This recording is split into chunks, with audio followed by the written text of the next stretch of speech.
کچھ ایسے پڑتا تھا جیسے آسمان پر تارے چمک رہے ہوں۔ زمرد کے گہرے سبز رنگ کے پتھر، زمرد ایک گہرے سبز رنگ کے پتھر کا نام ہے۔ شاعر کہتے ہیں کہ فرش دیکھنے پر ایسے معلوم ہوتا تھا، معلوم ہوتا تھا گویا کسی نے پتھر کی جگہ موتی ہی جڑ دیے ہوں۔ یعنی وہاں پر جس پتھر کا اس راستوں پر استعمال کیا گیا تھا وہ گہرے سبز رنگ کے تھے، اور اس میں اتنی چمک تھی کہ دیکھنے پر ایسے لگتا تھا جیسے موتی جڑ دیے ہوں، ایسے معلوم ہوتا تھا۔ باغ میں جس طرف نظر اٹھا کر دیکھو پھول ہی پھول نظر آتے تھے، کہیں نرگس کے پھول ہیں تو کہیں یاسمین کے، تو کہیں چنبیلی اور کہیں موتیے کے۔ یہی نہیں، باغ کی خوبصورتی کو بڑھانے کے لیے بیلیں بھی لگائی گئی تھیں۔ موگرا کی بیلیں باغ کے حسن کو مزید نکھار رہی تھیں۔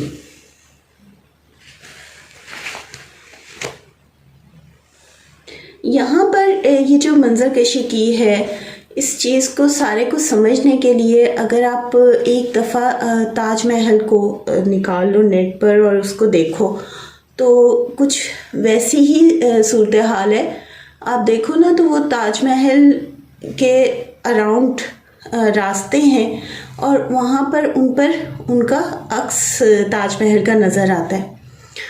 تو کچھ ویسی ہی صورتحال ہے کہ راستے ہیں اور وہاں پر اس عمارت کا عکس نظر آ رہا ہے۔ آئی ہوپ کہ یہ آپ کو اچھی طرح سے سمجھ آ گیا ہوگا۔ بہت آسان ہے، میں ایک دفعہ پھر دہرا دیتی ہوں۔ شاعر باغ کی منظر نگاری کرتے ہوئے لکھتے ہیں کہ باغ کے جڑواں راستے پر محراب دار دروازوں والا بڑا کمرہ تھا جو پوری شان سے چمک دمک رہا تھا۔ جڑواں راستے پر ہر طرف سے چمکتا دمکتا نظر آتا تھا۔ زمین پر اس محراب دار دروازوں والے کمرے کا عکس کچھ ایسے پڑتا تھا جیسے آسمان پر تارے چمک رہے ہوں۔ ٹھیک ہے، وہ اس کا جب عکس پڑتا تھا نا تو وہ جو اس کی چمک نظر آتی تھی، وہ جو عکس نظر آتا تھا وہ ستاروں کی طرح لگتا تھا۔ گہرے سبز رنگ کے پتھر کا استعمال کیا گیا تھا وہاں پر ان راستوں پر، اور وہ اس قدر خوبصورت تھے۔ ماربل آپ نے دیکھا ہی ہے کہ جب پالش ہوا ہوتا ہے تو وہ چمکتا ہے، تو وہ کہتے ہیں کہ وہ دیکھنے پر ایسے لگتا تھا کہ جیسے کسی نے موتی جڑ دیے ہو، اور یہ تو پتھر معلوم ہی نہیں ہوتا تھا۔ پھر ہر طرف پھول تھے مختلف طرح کے، اور ہر طرف مختلف طرح کی بیلیں چڑھی ہوئی تھیں۔ اب ہم اگلے اشعار کی طرف۔ چمن سے بھرا گل سے چمن، یہ والے اشعار ہیں جن کی طرف ہم بڑھ گئے ہیں، اور ان اشعار میں جو زیادہ ہے وہ پھولوں کی منظر کشی ہے، اس کا ذکر ہے۔ اب وہ کس طرح سے ہے وہ ہم دیکھیں گے۔ یہاں پر شاعر کا کہنا ہے کہ باغ ہر طرح کے پھولوں سے سجا تھا، اور ہر طرح کے پھول اپنے موسم میں بہار کا سماں پیش کرتے تھے۔ یعنی اس سوچ سے بنایا گیا تھا کہ بہار کبھی ختم نہ ہو، اس لیے کبھی کسی پھول کا موسم ہوتا ہے، کبھی کسی پھول کا موسم ہوتا ہے، تو وہ ہر طرح کے پھول لگا دیے گئے تھے، تو وہ اپنے اپنے وقت پر بہار دیتے تھے، اور وہاں پر بہار ختم ہی نہیں ہوتی تھی۔ یعنی اس باغ میں بہار ختم نہیں ہوتی تھی۔ کہیں گلاب کے پھولوں سے سجا ہے تو کہیں گیندے کے پھول اپنا رنگ بکھیر رہے ہیں۔ شام کے وقت بھی باغ کی خوبصورتی کا الگ منظر ہوتا تھا۔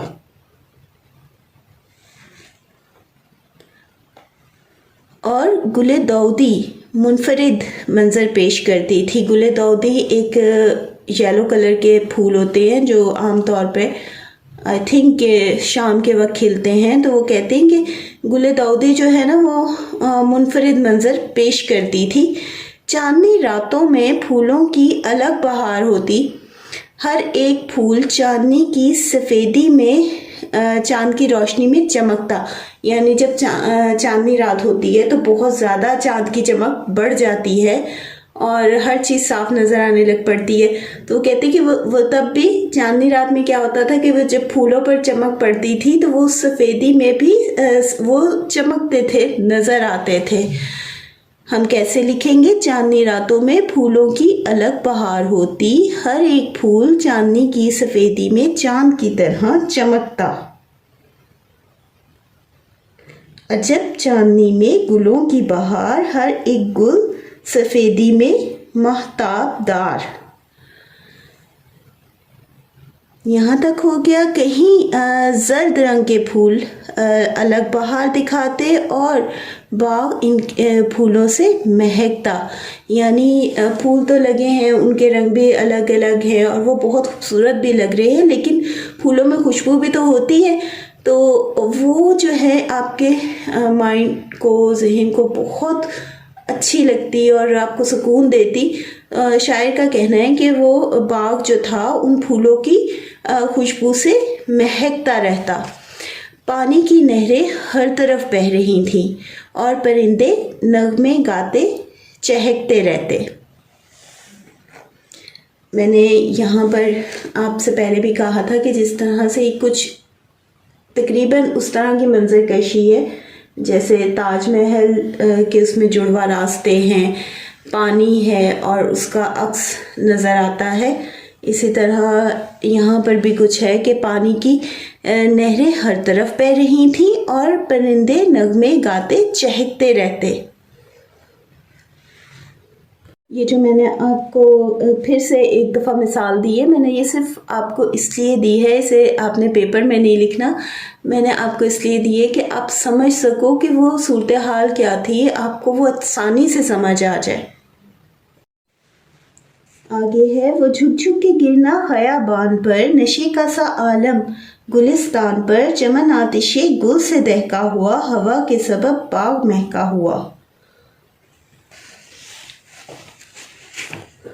پھولدار بیلیں اور پودے جھک جاتے ہیں.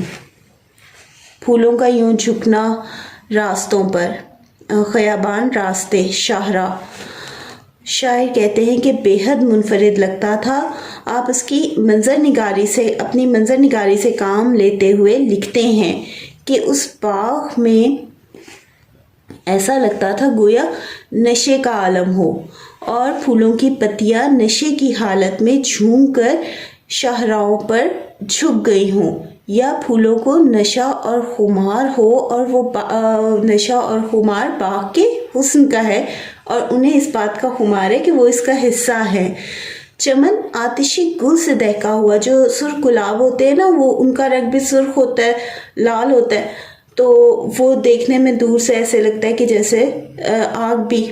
تو وہاں پر وہ اس سے کہہ رہی ہیں کہ چمن آتشی گل سے دہکا ہوا، مطلب کہ جا بجا لال گلاب کھلے ہوئے تھے. دیکھنے پر ایسے معلوم ہوتا تھا گویا چمن آتشی گل سے، پھولوں کی آگ سے دہکا ہوا ہے اور باغ کی ہوا ان پھولوں کے کھلنے سے مہکی ہوئی تھی. باغ کے درخت پتوں سے بھرے ہوئے تھے. دیکھنے پر ایسے لگتا تھا کہ پتوں نے اپنے اوراق کھول دیے ہوں. برگ کہتے ہیں پتوں کو. اور باغ ان پھولوں کی خوشبو سے مہکتا رہتا. اور ایسے باغ میں شہزادہ بے نظیر موجود تھا، تاج و تخت کا وارث، اور اسی کے لیے یہ باغ تیار کروایا گیا تھا. اب ہم لاسٹ جو اشعار ہیں اس میں ہم تھوڑا سا شہزادہ بے نظیر کو جانیں گے. جو اس سے پہلے والے تھے اس میں زیادہ ذکر جو ہمیں ملتا تھا وہ پھولوں کا، اس باغ کی خوبصورتی کا، اس کے ہمیں در و دیوار، اس کے جو فرش تھے وہ کیسے تھے، وہ سارا کچھ پتہ چلا. اب جو اس سے اگلے والے اشعار ہیں اس میں ہمیں شہزادہ بے نظیر کے حوالے سے پتہ چلے گا. یہ بات اگر آپ یاد رکھو گے تو آپ کے لیے آسان ہو جائے گا. باغ کی تیاری مکمل ہونے پر بادشاہ نے شہزادہ بے نظیر کو اس باغ میں رہنے کی اجازت دے دی، کیونکہ نجومیوں نے پیشن گوئی کی تھی کہ 12ویں سال میں شہزادے کے اوپر پری محبت میں گرفتار ہو جائے گی اور اس پر مشکل آئے گی اور وہ اس کو اپنے ساتھ لے جائے گی. اس لیے یہ جو باغ تھا وہ چار دیواری کے اندر تیار کروایا گیا تھا. لیکن جو شہزادے کا جو اغوا ہوا تھا وہ جو تھا وہ چھت کے اوپر سے ہوا تھا. وہ سونے کے لیے گیا تھا تو وہاں پر پری کی نظر شہزادے پر پڑ گئی تھی. تو یہ ساری صورتحال تھی. اب ہم بات کرتے ہیں شہزادہ بے نظیر کی.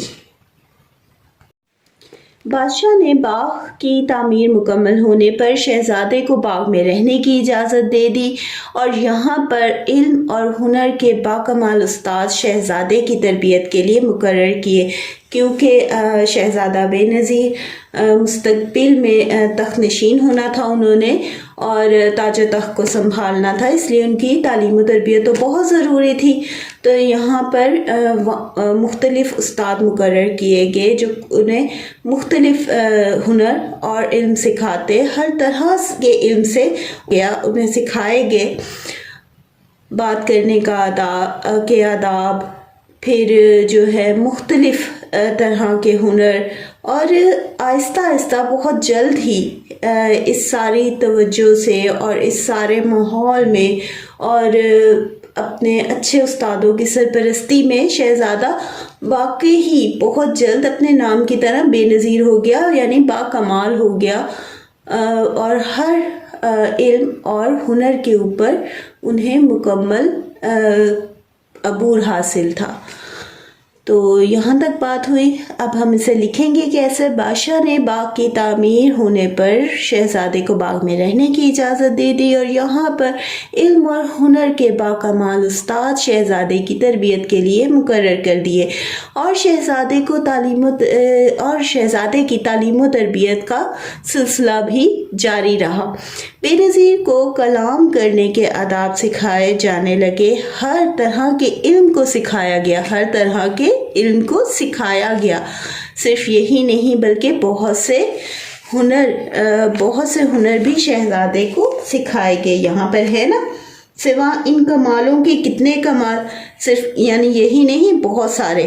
ٹھیک ہے، تو شہزادے کو بہت سارے ہنر سکھائے گئے، بہت سے کمال سکھائے گئے اور اس تمام تعلیم و تربیت کی وجہ سے شہزادہ جلد ہی ہر فن اور ہنر میں باکمال ہو گیا.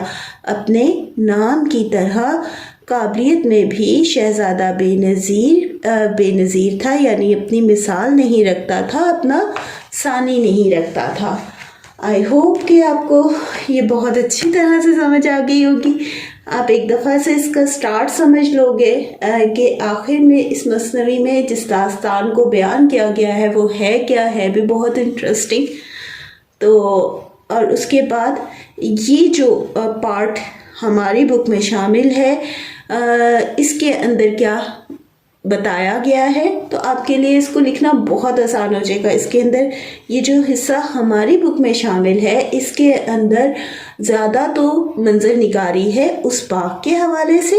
اس باغ میں کیا تھا، اس کے جو فرش تھے وہ گہرے سبز رنگ کے اور بہت چمکدار تھے. ٹھیک ہے، پانی کی نہریں بہہ رہی تھیں اور جو درمیان میں ایک بڑا کمرہ تھا جس کے محراب دار دروازے تھے، ان کا عکس پڑتا تھا تو وہ ایسے چمکتا تھا جیسے زمین پر ستارے چمک رہے ہوں، اور ہر طرف پھولوں کی بہار تھی اور وہ ہر وقت پھولوں سے مہکتا رہتا. چاندنی راتوں میں چاند کی سفید جو روشنی ہوتی ہے اس کے اندر وہ پھول ایسے لگتے تھے جیسے کہ چمک رہے ہوں، مہتاب کی طرح، چاند کی طرح چمک رہے ہوں، تو ایسے نظر آتے تھے. تو یہ ساری منظر کشی تھی. اس کے بعد لاسٹ والے جو تھے اشعار، اس کے اندر شہزادہ بے نظیر کے بارے میں بتایا گیا ہے کہ وہ انہیں یہاں پر اس باغ میں رکھا گیا اور وہ ہر ہنر اور ہر فن میں باکمال تھے اور بہت سارے استاد ان کے لیے مقرر کیے گئے اور وہ بہت جلد ہر ہنر اور ہر فن میں باکمال ہو گئے. تو یہ میں نے ایک دفعہ پھر سے اس کو دہرا دیا آپ کی آسانی کے لیے. آپ اسے دیکھو گے، پڑھو گے، اللہ تعالیٰ آپ کو کامیاب کرے، میری یہ دعا ہے۔ مجھے بھی ہمیشہ دعاؤں میں یاد رکھنا بچوں، اور میری والدہ کے لیے بھی دعا کرنا، اور چینل کو سبسکرائب کرنا نہ بھولنا، اور زیادہ سے زیادہ شیئر کرنا، تاکہ میں فردر بیس پر کام کرتی رہوں۔ کوئی مشکل آئے، کہیں مشکل آئے، آپ مجھے کمنٹس میں لکھو، میں آپ کو سمجھا دوں گی، بتا دوں گی، ایسا کوئی مسئلہ نہیں ہے۔ اور جب آپ اچھے نمبر لے کر آؤ گے نا، تو تب بھی مجھے ضرور انفارم کرنا ہے۔ اوکے، اللہ حافظ۔ آج اردو ادب میں ہم بات کریں گے پرستان کی، بادشاہ کی، شہزادہ بے نظیر کی اور بدر منیر کی کہانی کی۔ یہاں جنوں کے سردار کے بیٹے فیروز شاہ کا بھی ذکر ہوگا۔ انٹرسٹنگ ہے نا؟ اور پھر جلدی سے اس چینل کو سبسکرائب کرو اور زیادہ سے زیادہ شیئر کرو۔ باغ کی تیاری اور شہزادہ بے نظیر میر حسن کی مثنوی میں سے لیا گیا ہے۔ یہ ایک حصہ ہے، یہ جو مثنوی ہے یہ بہت زیادہ طویل ہے، اور یہاں پر جو آپ کی بک میں شامل کیا ہوا ہے یہ ایک اس کا چھوٹا سا حصہ ہے، لیکن اس کو سمجھنے کے لیے ضروری ہے کہ ہم پہلے اس ساری داستان کو اچھی طرح سمجھ لیں۔ تو اس وجہ سے آج میں آپ کو کہانی سناؤں گی یا داستان سناؤں گی۔ تو پہلے ہم اس کی طرف چلتے ہیں، اور پھر ہم جو ہے اس میں جو میر حسن کا جو ہم نے اس پارٹ کو پڑھنا ہے اس کے اشعار کی طرف چلیں گے۔ باغ کی تیاری اور شہزادہ بے نظیر۔ مثنوی ایک داستان کو کہتے ہیں، ایک روایتی داستان جو بنیادی طور پر شہزادہ بے نظیر اور شہزادی بدر منیر کا افسانہ ہے، افسانہ عشق ہے، لیکن میر حسن نے اسے اپنے انداز بیان سے، واقعہ نگاری سے اور اس میں حقیقت کا رنگ بھر دیا ہے۔ منظر نگاری بہت خوبصورت ہے، اس دور کے تمام جو رسم و رواج تھے وہ آپ کو اس میں نظر آئیں گے۔ کیسے نظر آئیں گے؟ مکیش کا کام پرانے وقتوں میں ہوتا تھا نا، کہ وہ اس طرح کے کام، کڑھائیاں وغیرہ ہوتی تھیں، اور پردے خوبصورت چمکدار، وہ ساری چیزیں ہمیں دیکھنے کو ملیں گی۔ چلیں اب پس منظر کی طرف چلتے ہیں۔ ایک بادشاہ تھا، دنیا کے تمام عیش و آرام اسے میسر تھے، اور کسی چیز کی کوئی کمی نہیں تھی سوائے اس کے کہ بادشاہ کے ہاں کوئی اولاد نہیں تھی۔ بادشاہ آہستہ آہستہ مایوس ہوتا گیا اور پھر دنیا داری سے لا تعلق ہونے کا فیصلہ کیا، لیکن اس سے پہلے بادشاہ نے اپنے دربار میں جوتش اور نجومی طلب کیے۔ نجومیوں نے پیشن گوئی کی کہ بادشاہ کے ہاں اولاد ضرور ہوگی، لیکن 12ویں سال میں شہزادے پر مشکل آئے گی اور پری مارو اسے اپنے ساتھ لے جائے گی۔ وہ شہزادے سے محبت کرنے لگے گی اور اسے اپنے ساتھ پرستان لے جائے گی، لیکن شہزادے کی زندگی محفوظ رہے گی۔